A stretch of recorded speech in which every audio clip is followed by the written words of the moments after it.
The amphitheater at the heart of the Galactic Biology Institute was alive with anticipation. Holographic vines crawled up crystalline pillars, their luminescent leaves shifting color with the mood of the room. Dozens of alien students from every corner of the galaxy filled the tiered seats, each radiating pride in the predators of their homeworlds. From amphibious Titan-born to feathered Nathiri, from methane-breathing Cruel to crystalline Cyrexans, every species had come prepared to showcase supremacy. Hover displays rotated above the central platform, showing slow-motion replays from the last simulation. A feathered raptor from Valix 9 had shredded a territorial shrillbeast from the Draca system in under 2 minutes. Cheers echoed from the Valixian side of the arena, while the Dracan student slumped in his gelatinous seat, his arms folded tightly across his scaled chest. On the edge of the seating curve, a human student sat silently, her gaze thoughtful and unwavering. Mia Torres, second-year cadet from Earth's Pacific Northwest, didn't cheer. She rarely did. She observed. Her copper-dark hair was tied back in a neat coil, and her dark eyes followed the simulations with quiet calculation rather than awe.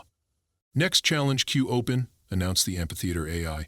Submit Apex profile for round 12. Sarthin, a towering student from the planet Clores, immediately stood. His exoskeleton shimmered in the arena light, pulsing in deep violet hues that signaled dominance among his kind. He extended a clawed hand and spoke with authority. The Clorax, he said. Predator Class 3. Fully bioadaptive, subdermal plating, hunter of the Varn wastes. No predator has ever bested it in open terrain. Several students emitted approving frequencies or nodded silently. Sarthin's pride was well-earned. The Clorax was a beast of legend. Engineered by evolution on a planet where the atmosphere itself hunted the weak, the Clorax possessed muscle density metrics that surpassed most armored species. Its roar could rupture inner ear balance. Its skin reacted to kinetic impact by stiffening on command.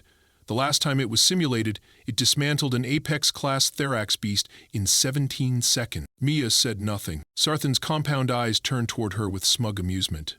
"You may submit, human," he said with exaggerated courtesy. "Or are your Deathworld beasts limited to running and screaming?" A ripple of laughter passed through the rows. Mia stood. She didn't rush. She didn't flinch. She walked slowly to the input console, her boots clicking softly against the polished floor. The arena's sensors adjusted to her biometric signature as she pressed her palm to the input field. "Species," the AI prompted. She looked up at the crowd. "Panthera tigris, terrestrial origin, Earth, common name, tiger." The arena paused. Drothman's exoskeletal plates rippled in confusion. "Tiger?" One Nathiri student chirped. "Is that the striped one with no venom, no spines, and no wings?" Another student leaned in, whispering something to his classmate and laughing. Even the AI hesitated. "Confirmed species. Terrestrial feline, non-psionic, non-armored, unmodified?" Mia confirmed. "Correct." Silence fell for a beat. Then came the sarcasm. "You might as well have submitted a squirrel," Sarthin said. "Are you attempting to mock the simulation?" Mia looked at him calmly. "Not at all. I'm participating." One of the professors, a dignified being of coral blue fur and 4 eyes, cleared his throat and tapped his staff against the floor. "Enough. If the human submits a valid predator, it must be tested. The tiger is a relic," someone scoffed. "It doesn't even have defensive spikes." Mia didn't respond. Professor Alex, the moderator for predator ecology, narrowed his upper eyes at her. "Are you certain this is the specimen you wish to represent your world?" "Yes." He paused, assessing her expression, then nodded. "Then the match will proceed at midday tomorrow. Environment, jungle terrain. Neural threat emulation enabled.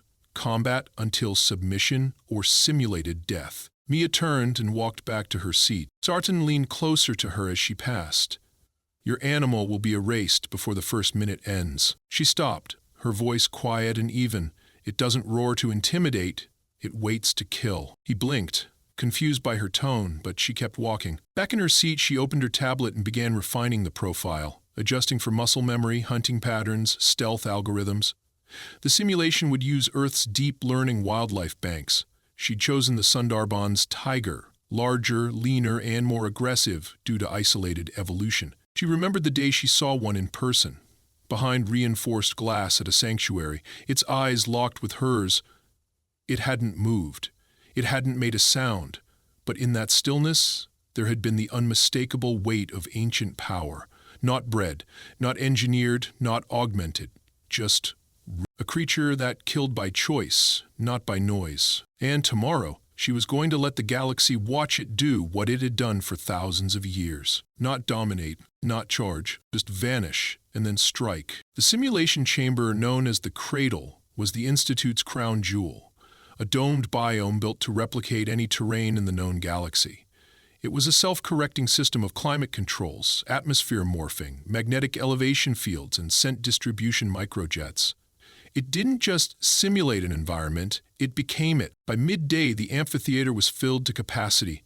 Students and faculty poured into observation bays layered above the jungle terrain selected for the match.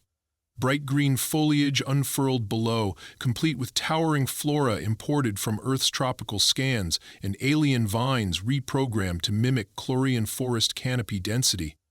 A pale mist lingered in the crevices, hiding traps, roots, and potential kills. Cyrene had taken her seat beside the lead ecology instructor. Her crest shimmered softly in anticipation.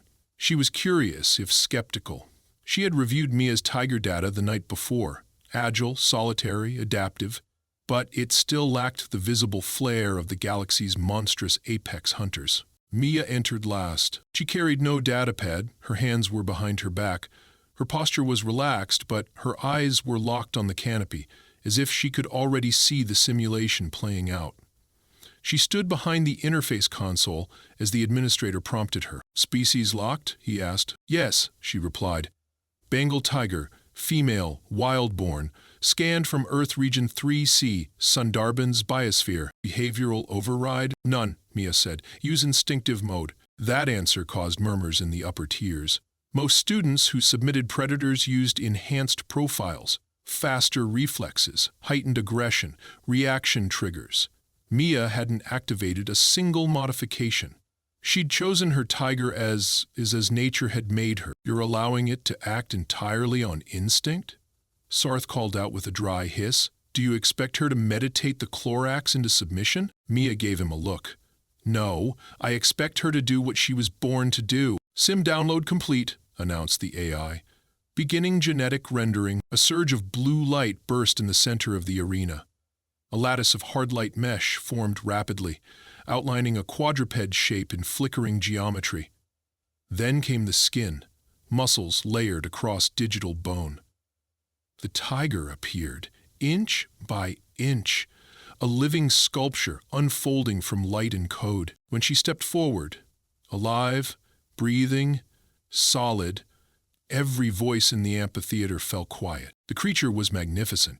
She moved with a precision so fluid it felt unnatural, yet there was nothing mechanical about her.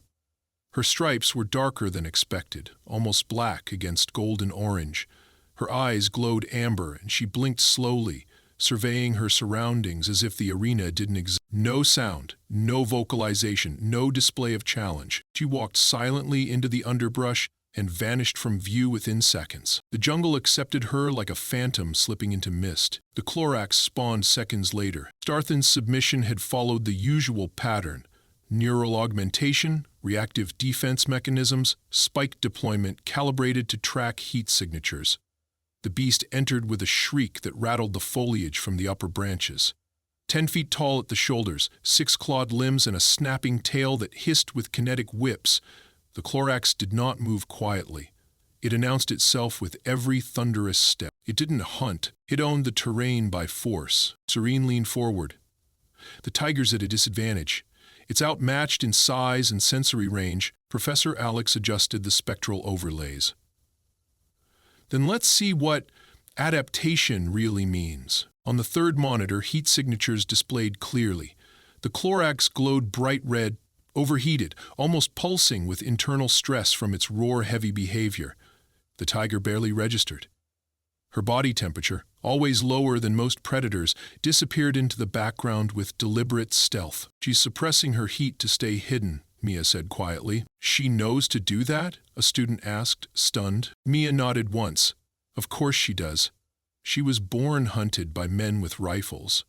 She doesn't just stalk, she evades." The Clorax sniffed the air, growled once, and charged forward into the trees. A dozen vines snapped as its mass tore through the vegetation. It released a hunting call again, deep, pulsing, meant to shock lesser creatures into panic. Birds in the simulation scattered, microfauna scrambled.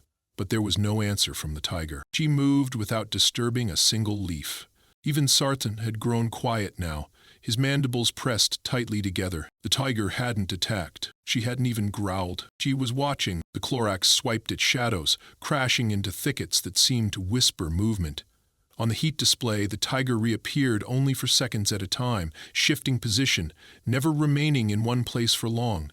Each time the Clorax turned, she was already elsewhere. She's exhausting him, Professor Alix murmured, making him waste energy. She's toying with him, someone else said. No, Mia corrected softly. She's hunting him. The crowd stilled. On screen, the Clorax began to pant. Its flanks heaved. It had burned too much energy. Its heat spikes remained active. The jungle humidity slowed its reflexes. It swiped again, pointlessly before stumbling on a root. Then, from the foliage above, the tiger dropped. No fanfare, no scream, just weight, speed, and fangs. She landed square on his upper back, her claws finding muscle gaps under the plates. Her jaws closed around the neck joint behind his skull, and she bit down. The Clorax let out one final sound, a whimpering hiss, and fell. Sim stated, match length 2 minutes 19 seconds. Silence. Sarthan's mandibles hung slack. The Chlorian students were frozen. Even Cyrene's professor had gone still, eyes locked on the tiger as she stepped off the corpse and sat, her tail flicking lazily. She blinked once at the crowd as if the entire galaxy had just joined her in the underbrush. No victory roar, no celebration. She licked her paw and cleaned her muzzle. Then she lay down in the shade, invisible once again. The tiger's stillness unsettled the chamber more than the kill itself. After the simulation terminated, she did not prowl, she did not pose, she merely lowered herself to the ground beside the simulated corpse of the Clorax, resting her head on her crossed forepaws. Her breathing remained steady. Her ears twitched only slightly in response to the flickering holographic canopy that began to fade above her. Mia stepped back from the console and folded her hands behind her back, her eyes calm and unreadable. In the tiered gallery above, silence held. No one spoke. No one cheered. Even Sarthan, whose boasts had dominated the last 3 simulation days, sat motionless, his head slightly tilted, mandibles retracted into a confused tension that betrayed disbelief. Professor Alix finally broke the silence. He stood from his seat at the faculty row and activated the data replay field. A glowing projection filled the dome's upper section, showing the last 30 seconds of the match from multiple angles. Start with the thermal overlay, he instructed. The screen shifted into a spectrum of reds and blues. The Clorax was a burning pillar of heat. The tiger barely existed on the scan. Ghost-like. A cold shadow with precision motion. The footage slowed further. Time index. 21 seconds before contact, Alix said. The tiger appeared for a flash, shifting through ferns at the Clorax's 7 o'clock position. She paused, waited. The Clorax turned left.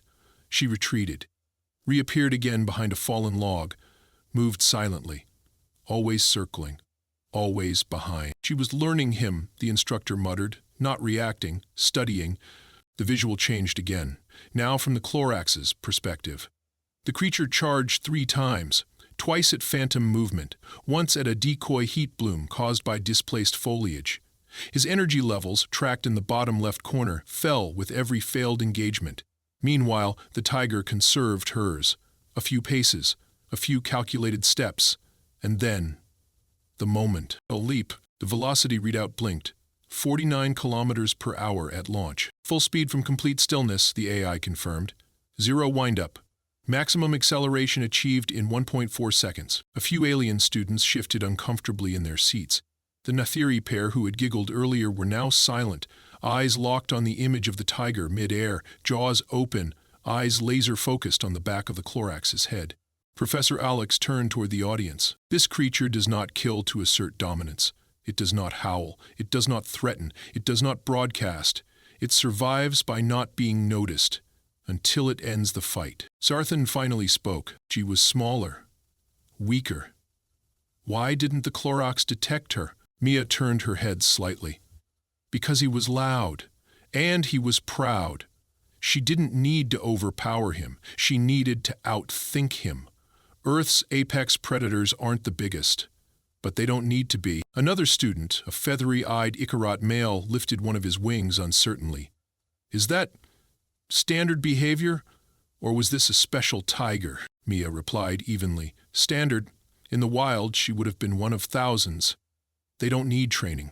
They're born like this. Several students looked at each other. Professor Alex narrowed the playback, isolating the moment the tiger locked her teeth on the Clorox neck joint. Even her kill was efficient, he said. She avoided the thickest armor plating. She didn't go for a prolonged struggle. One decisive strike. The hologram froze on the frame. The entire dome stared. Sarthene spoke again, but this time his tone lacked mockery. Was that intelligence? Mia answered without hesitation. It was instinct, honed over a million years of prey that ran, fought, and screamed. She was bred by failure. Earth's ecosystem doesn't reward flash. It rewards silence and speed. Cyrene leaned forward in her seat, her voice cut through with curiosity rather than criticism. And your species lives alongside those things? Yes, Mia said. We used to hunt them. Sometimes they hunted us, but we've always respected them. On Earth, everything alive has a cost. The AI pinged a soft alert. Match concluded. Victory assigned to Earth species. Simulation integrity preserved. Log archived. The tiger's projection faded slowly. She blinked once, then disappeared with the last wave of environmental data. The Clorox's collapsed body followed, disassembled into light and lines of code. The jungle dissolved into the floor, and the dome returned to a cold, sterile gray. Still, no one applauded. Sarthene finally stood. He stepped to the edge of his tier, looked down at Mia, and spoke in a voice that had lost all performative pride. Your creature hunts in a way I have never seen. Mia nodded. Because your species grew up loud, ours grew up hunted. Professor Alex looked across the room. Today, I suggest we revise the predator hierarchy. The Earth Tiger will now be added to the Apex simulation curriculum, effective immediately. A few gasps echoed through the tiers. That level of inclusion had never been granted to a species from a so-called death world without extensive vetting. The instructor turned to Mia. Ms. Torres, would you consider giving a lecture on Earth's predator ecology? She didn't hesitate. Tomorrow, then. At midday. He deactivated the main board and gestured toward the amphitheater doors. Session adjourned. As the crowd began to leave, slowly, murmuring, heads turned in half-formed theories and disbelief, Mia remained where she was. Cyrene approached her. The Natiri twins were whispering again. But not laughing this time. Cyrene stood beside Mia for a long second, then asked quietly, "Did you expect that outcome?" "Yes," Mia said. "But I didn't expect them to see it." And now, Mia exhaled softly. Now the galaxy knows not to measure danger by volume. The following morning, the lecture hall filled earlier than usual. Rows of organically shaped seats curved around the central podium like layers of a spiral shell, each segment adapted to the biology of different species. Plasma-vented chairs for the thermophilic cruel, moisture-sealed compartments for aquatic Nerolin, gravity-adjusted lev pads for the Thrallin gliders. In the center, where professors normally stood, Mia adjusted the tactile settings of the console without speaking. Her expression remained steady, though her mind tracked the hundreds of curious eyes watching her movements. Cyrene sat among the front row with her hands folded tightly over her datapad. She wasn't taking notes, not yet. She was watching reactions. Her classmates, so often opinionated, vocal, and arrogant, now leaned forward in cautious silence. The amphitheater dimmed slightly as the main screen activated. Mia opened her lecture not with a word, but with a single projection. The tiger, it stood motionless, rendered in full detail, its muscles twitching slightly under golden fur, eyes locked forward. A still predator, a living blade in repose. This, Mia began, is not Earth's strongest animal.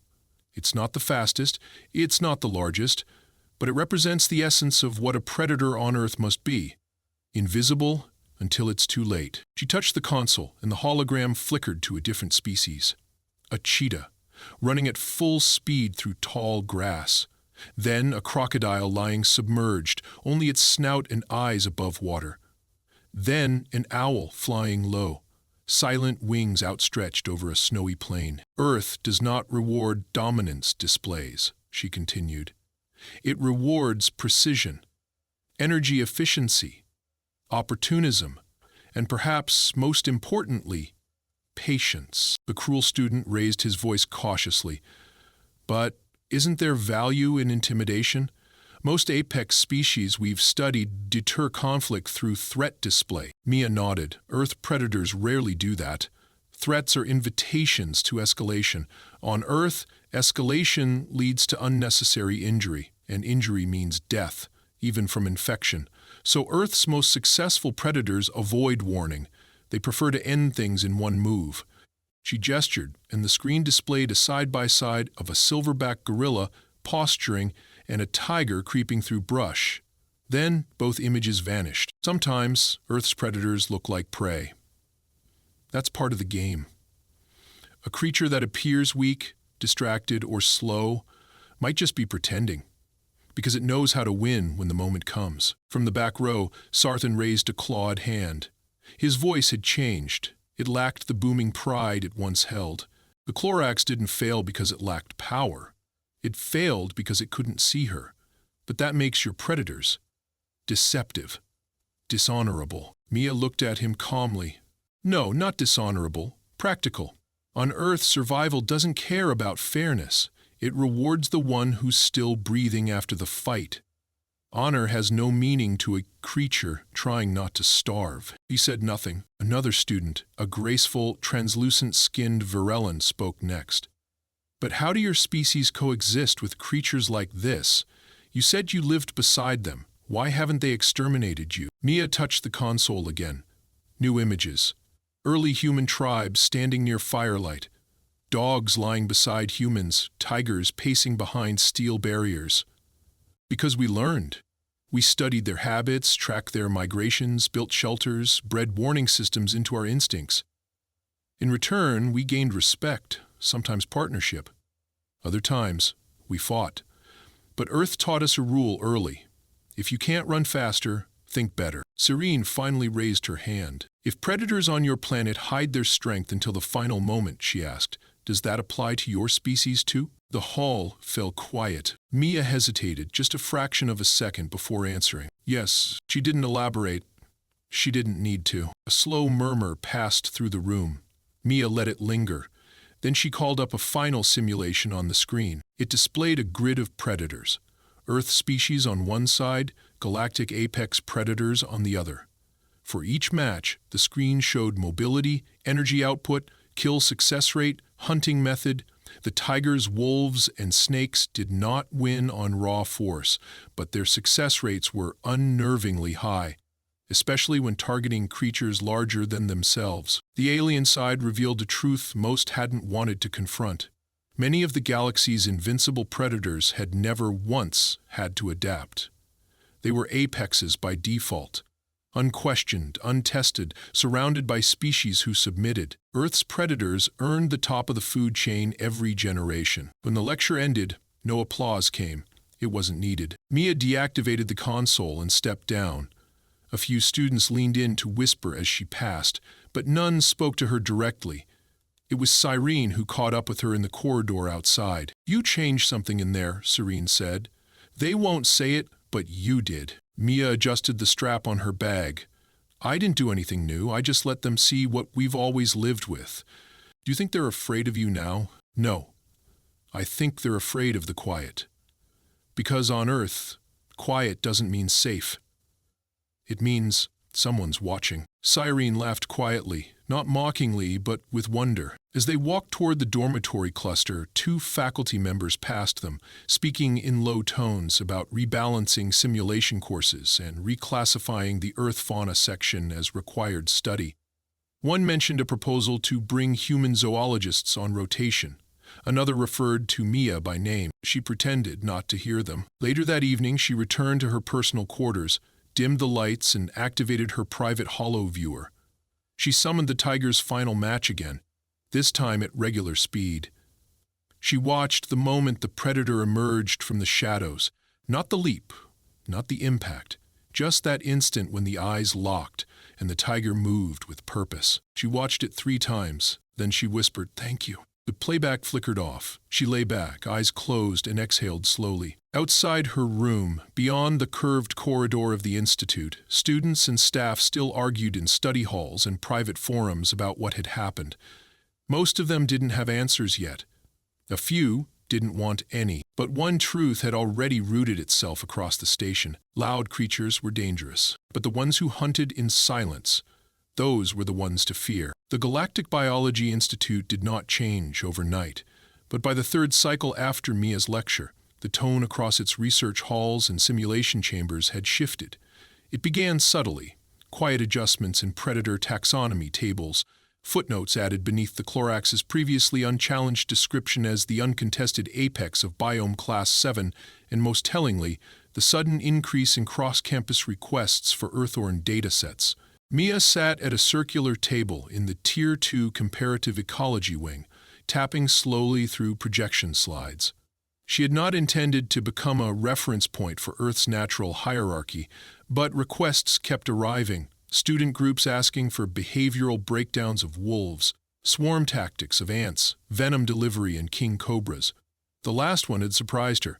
It came from a Zarnath scholar who once dismissed Earth's fauna as unimaginative. Cyrene approached the table, sliding into the seat across from her. She carried a stack of hard copy reports, an outdated method for most students, but she said it helped her focus. She dropped them gently on the table. "Another simulation update," Cyrene said. "They're reclassifying 3 species from observation tier to predator tier. 2 are from your planet." Mia looked up. "Which ones?" "Orca and harpy eagle. There was also talk of adding cassowaries, but I think that was a joke." "It wasn't," Mia said. "They've killed people." Cyrene blinked, then opened one of the reports and slowly began reading through the numbers. "You have too many killers." "We also have poetry," Mia said. Cyrene smirked. "Yes, but most species don't write poems about things that might eat them." The screen at the far end of the room lit up, showing the Institute's weekly bulletin. Mia didn't turn her head, but Cyrene watched it unfold. A notification stating that Earth's predatory models were now officially part of the primary education sequence. All students at the Institute, regardless of origin, were now required to study at least one Earth-based predator species before graduation. It was unprecedented. No other planetary ecosystem had ever achieved that status in the Institute's history. Mia didn't react. She only said, "So now we're official." "You were always real," Cyrene replied. "Now you're just documented." A low chime echoed from the corridor. A student from the crystalline Deltheri approached, his elongated limbs clicking softly against the floor. He looked uncertain as he paused near the table. "Excuse me," he said, his voice melodic and slightly fractured. "You're Cadet Torres." Mia nodded. I would like to ask about panthers. I was told they hunt through trees horizontally." Mia tilted her head slightly, closing her slide interface. "Technically, you're thinking of leopards. Panthers is more of a naming confusion. And yes, they can leap horizontally through dense canopy. Some even drag kills up trees to avoid competition." The Deltary blinked. An involuntary reflection pattern passed across his transparent skull. "That seems cruel." "It's not cruelty," she replied. "It's strategy. Trees are safe. The ground is not. They understand the difference." He bowed slightly. "Thank you." After he left, Cyrene leaned forward and lowered her voice. "You've become a living myth." Mia exhaled through her nose. "That's dangerous." "Why?" "Because people misunderstand myths. They either fear them or worship them, but they rarely listen to them." Cyrene sat back and studied her for a long moment. "So, what would you rather be?" "Useful." Professor Alex summoned Mia to his office later that afternoon. His workspace overlooked the simulation dome, now dormant in its resting phase. Screens displayed layered biome data, and along the far wall hung dozens of rotating holoframes showcasing key simulation moments. One of them, permanently looped now, showed the tiger's silent leap, frozen in the final frame. He gestured toward the display. "That single moment has started a reclassification of over 90 apex encounters. You understand that, don't you? Mia nodded. It's not the first time humans have made others nervous, but it's the first time we've had to rewrite Apex doctrine because of it. He paused, then turned to face her fully. You'd been offered a mentorship position for next term. You'd lecture, travel, observe. You wouldn't just explain your world, you'd defend it. Mia raised an eyebrow. Defend? Not with fists, he clarified. With truth, with knowledge. But there are still cultures who believe strength must be loud to matter. You'd be contradicting everything they teach their young. She looked at the tiger on the screen again. I don't need them to believe in Earth, I just want them to stop underestimating it. He smiled faintly. That's exactly why I think you should say yes. That night, she stood outside her quarters in the upper garden sector, where artificial wind stirred tall alien grasses imported from 50 different systems. She looked up, not at the stars, which were obscured by the Institute's shield dome, but at the weight of what had unfolded in the last week. Cyrene joined her, wordless at first, standing side by side in the violet mewed dusk. Do you think they'll forget? Mia asked. Some will, Cyrene said, but others won't. The ones who really watched, the ones who understood that the tiger didn't win by accident. Mia turned her head slightly. Would you want to see more? Earth predators, I mean? Yes, Cyrene replied, but only if you promise none of them can sneak into my room. Mia smiled for the first time that day. It was small but real. They don't need to, she said. They're already inside everyone's head. And so, by the end of that cycle, Mia Torres was no longer just the human who submitted a tiger. She was a quiet mark carved into the foundation of the Institute itself. The lesson she left wasn't written in dominance or dramatic victories, but in the terrifying clarity of restraint, of timing, of silence followed by certainty. Not all power makes noise. Some power crouches in tall grass, waiting, and when it moves, there is no second chance.